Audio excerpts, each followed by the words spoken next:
get into it. First up, we've got North Korea, aka the Hermit Kingdom. This one might not come as a huge surprise. North Korea is famous for being super secretive and isolated from the rest of the world.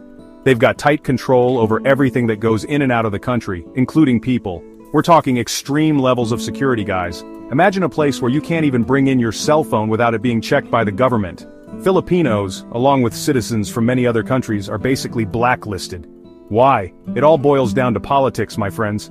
North Korea's government wants to maintain its grip on power and prevent any outside influences from contaminating their society. They're especially wary of countries that align themselves with the West, and unfortunately for Filipinos, the Philippines has strong ties to the United States. It's a total bummer, especially if you were hoping to see the giant Juche Tower or try some authentic Pyongyang cold noodles. But hey, maybe one day things will change. Until then, North Korea remains a no-go zone for Filipinos. Next, we're heading over to Afghanistan, a country that's sadly been ravaged by conflict for decades. Now, Afghanistan isn't explicitly banning Filipinos outright, but trust me, it's pretty much impossible to get in. See, Afghanistan is caught in a really tough spot right now. They're dealing with political instability, a humanitarian crisis, and the ever-present threat of violence. The security situation is so unpredictable that most governments, including the Philippines, strongly advise their citizens against all travel to the country. It's just way too dangerous, even for the most adventurous traveler. Imagine trying to navigate a country where there are constant checkpoints. The threat of kidnapping is real, and essential services like hospitals and transportation are barely functioning. It's heartbreaking because Afghanistan has such a rich history and culture. But right now, it's just not a safe place for outsiders, including Filipinos. Our next stop is Iraq, a country that's still reeling from years of war and political turmoil.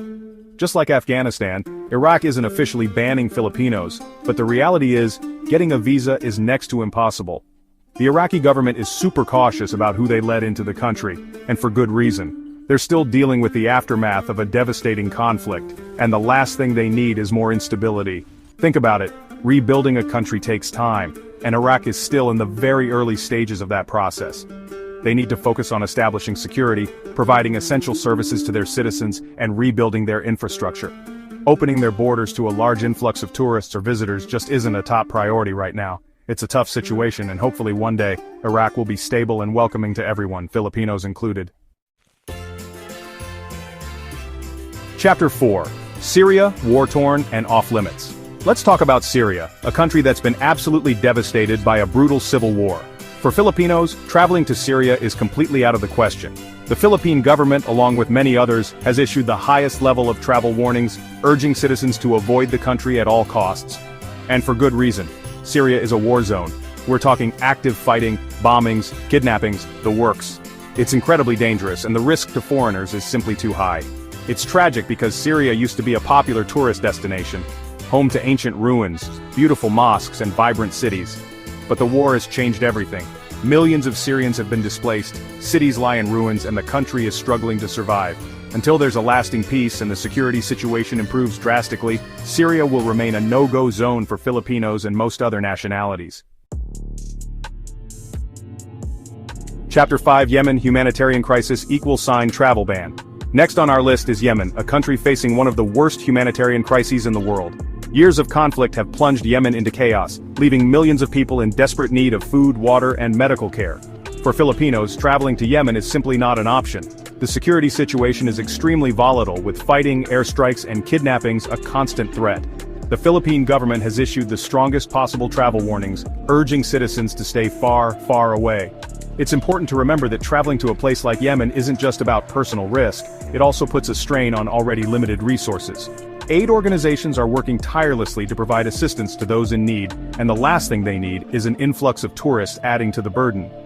While Yemen's natural beauty and rich cultural heritage might be tempting to some, right now, the most compassionate and responsible thing to do is stay away and let the country heal. Let's head over to North Africa and talk about Libya. Since the fall of Muammar Gaddafi in 2011, Libya has been embroiled in political turmoil and violence. The country is essentially divided, with rival governments and armed groups vying for control. This instability has made Libya a no-go zone for Filipinos and many other nationalities. The security situation is incredibly unpredictable, with kidnappings, bombings, and clashes between armed groups a constant threat. Imagine a country where you can't even walk down the street without fearing for your safety. That's the reality in Libya right now. It's a shame because Libya has a lot to offer.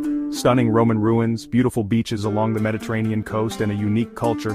But until the political situation stabilizes and security improves drastically, Libya will remain off-limits to most of the world, Filipinos included.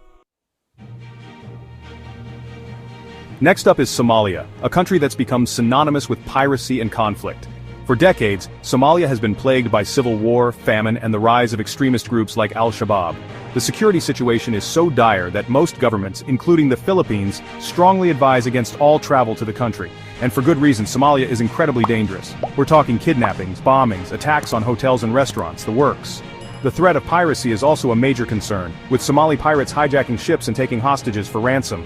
It's a heartbreaking situation, but the reality is, Somalia is simply too dangerous for Filipinos or most other foreigners to visit right now.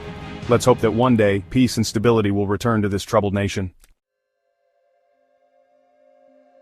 Finally, we arrive at Sudan, a country that's been grappling with political instability and conflict for years.